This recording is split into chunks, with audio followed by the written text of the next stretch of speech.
Hey, welcome to Tabletop Skirmish Games. I'm Lee, and in this video we'll be taking a look at the new Arks of Omen Grand Tournament Pack and seeing how we can field an all-Dreadnought army.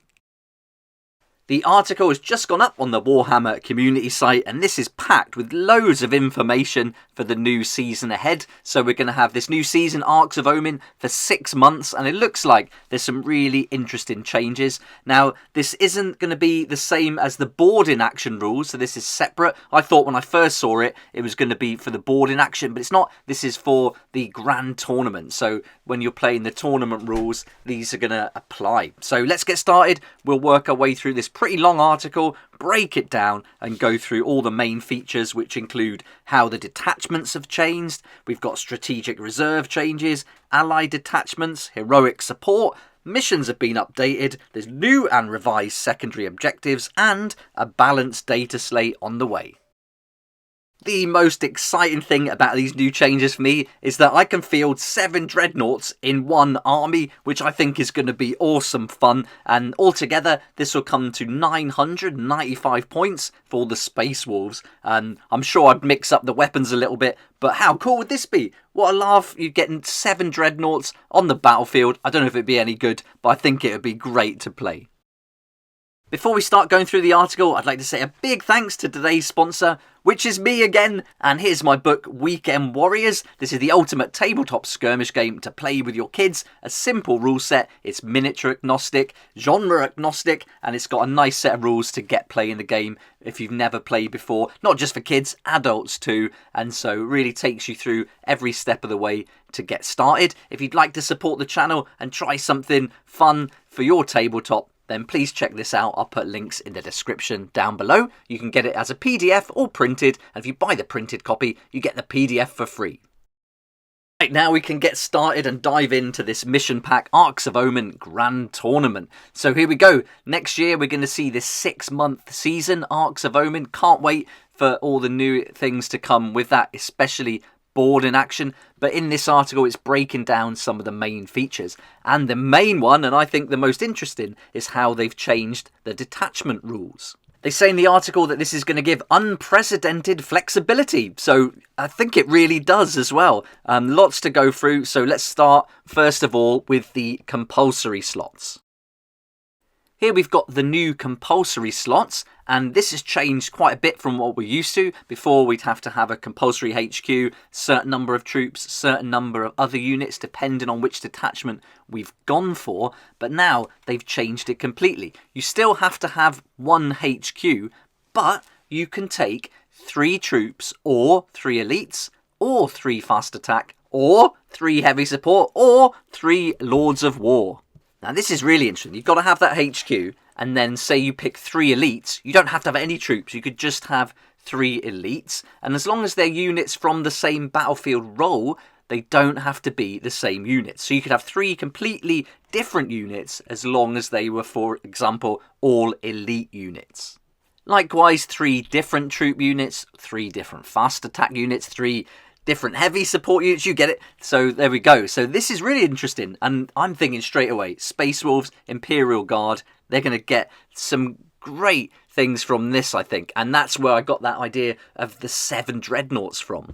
And because Bjorn is a HQ, that's perfect. You can straight away get a dreadnought in there, and then you have the 3 compulsory elite choices, Murder Fang, and 2 other dreadnoughts. And then, as we move on and see our other choices that we can add to the army, you can see here you can have another 0 to 3 elites. So that's the other 3 dreadnoughts, and that makes up 7 in total for a nice round 995 points.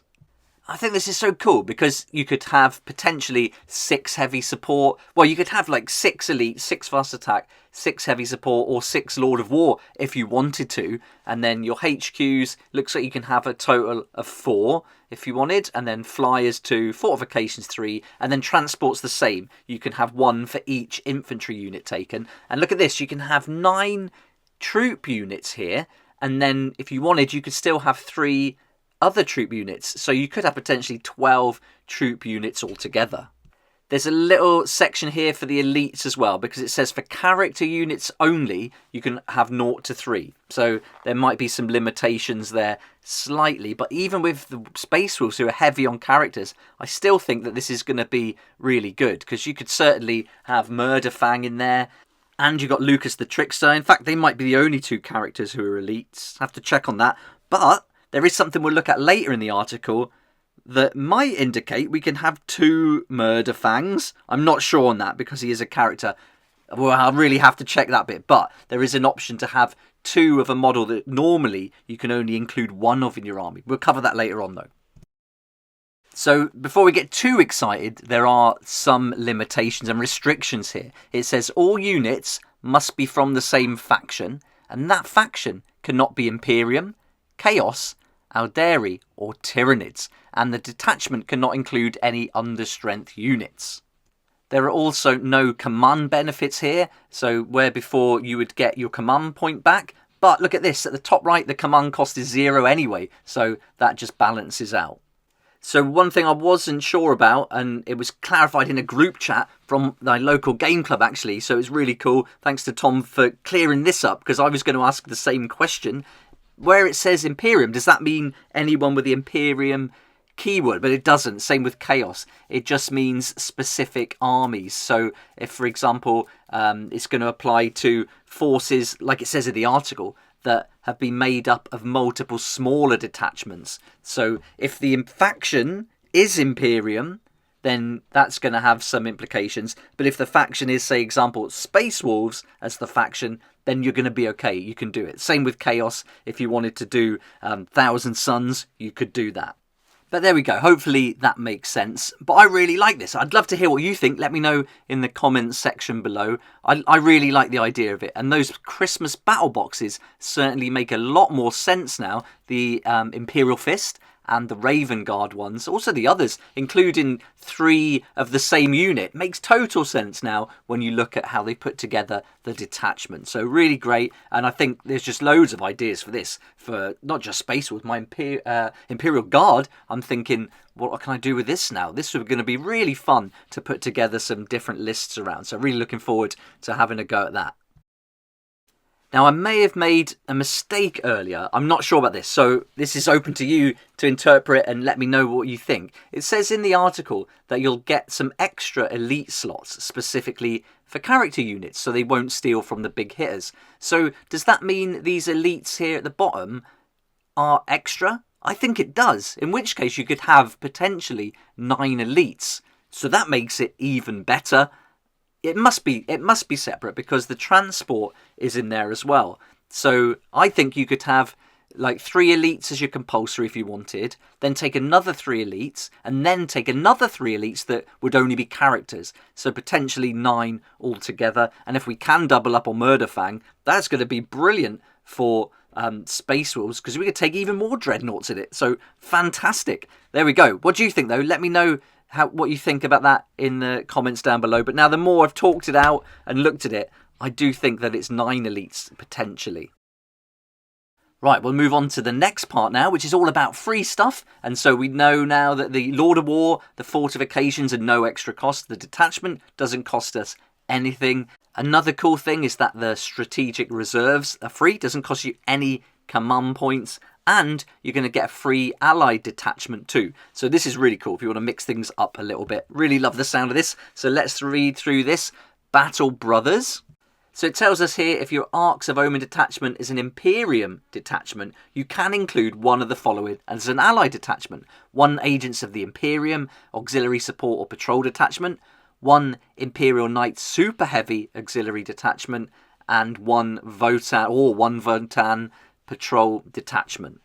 Then if the detachment is Genestealer Cults, you can include 1 Brood Brothers Patrol. And if it's 1,000 Suns, you can include 1 Legions Demonica. And so they're going to only have to contain the Tzeentch keyword though, that's important. I think there's going to be quite a lot to read through in this section of the book. And yeah, there is a section devoted to it called Battle Brothers. So I think there's going to be quite a few rules to have a look at depending on which faction you play once this is released. So maybe we'll find out more in the run up to it.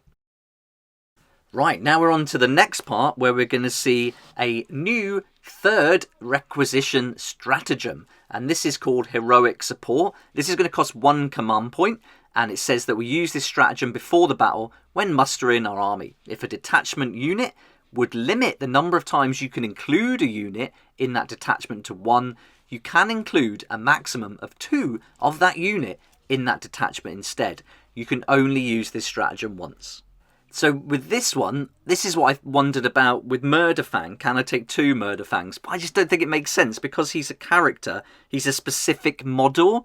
So whether that's the difference, you can't take the same model twice, but you can take the same unit twice. So I think that could be the difference there. What do you think? Again, let me know in the comment section below. But I'm interpreting that as if it's a model, then no. But if it's a unit, then yeah, that's okay. We're told in the article that several missions have been updated. There's new challenges now. And one thing I like the sound of is that they've changed the timing on when you score primary objectives. So it doesn't matter who won the role to go first. So that's going to be interesting to see more details on that. And there's also what they call a huge collection of new and revised secondary objectives. So this is going to be great if you like playing the competitive games. There's going to be the usual universal objectives and specific goals for each faction. That's going to include Votann as well. So the Leagues of Votann are going to get some in there. And World Eaters. So this is up to date as much as it can be at least. And then also for Space Marine chapters, Traitor Astartes Legions. They're going to get extra secondary objective of their own as well. They give us a couple of examples here. The first one is the Promethean Creed, and both examples will be no mercy, no respite. So it tells us for the Salamanders, in your first command phase, select 1 objective marker that is not within your deployment zone. And then at the end of each of your command phases, if you control that objective marker and a unit from your army is within range of it, score 2 victory points. So that's nice. Each time an enemy unit is selected to shoot or fight, if it selects a Salamander's infantry unit from your army that is within range of that objective marker as the target of 1 or more of its attacks, but does not destroy that unit as a result of those attacks, you're going to score another victory point, and so to a maximum of 2 victory points per turn. And then finally, at the end of each player's turn, if 1 or more enemy units were destroyed by attacks made by Salamander's infantry unit from your army that turn, while that unit was within range of that objective marker, you score another victory point, or 2 instead if 1 or more models in any of those destroyed units were destroyed as a result of attacks made with flame or melter weapons that turn. I kind of regret reading all that out now. That's long, isn't it? Like wordy, but they really are wordy. But I've found that they make a lot of sense. The more you play it, the more it makes sense. And once it clicks, you can go from one of these secondary objectives to another, no problem, and it makes sense. Once you make it as brief as you can for yourself, and you try it a couple of times, it's no problem. But yeah, definitely a word salad there.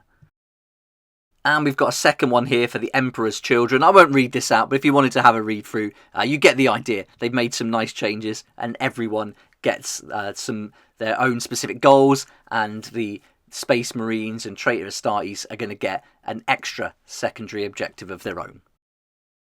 So there we go. That's the article. We've gone through every part of it now, except the very bottom where it says a new balanced data slate and points update will be arriving soon, and they're going to be free. So that's really good. You can get those for free, which is awesome. And as we should, we're buying all these models. Why not give us the points updates for free if they're going to keep updating them? So I think that's really nice. But I'd love to hear what you think about these changes. Are you looking forward to them? What do you like the most? What do you like the least? Let me know in the comments section below. I think these are really fun. I like the changes as they come out, especially when they're good ones and they make sense. And I think this could be a real fun season, especially when we find out more about these boarding actions. But really looking forward to hearing what you think about this. I hope you enjoyed the video. Hope you found it helpful. And if you did like it, please hit the like button. Subscribe for more videos like this one, and don't forget to hit that notification bell to join me next time on Tabletop Skirmish Games.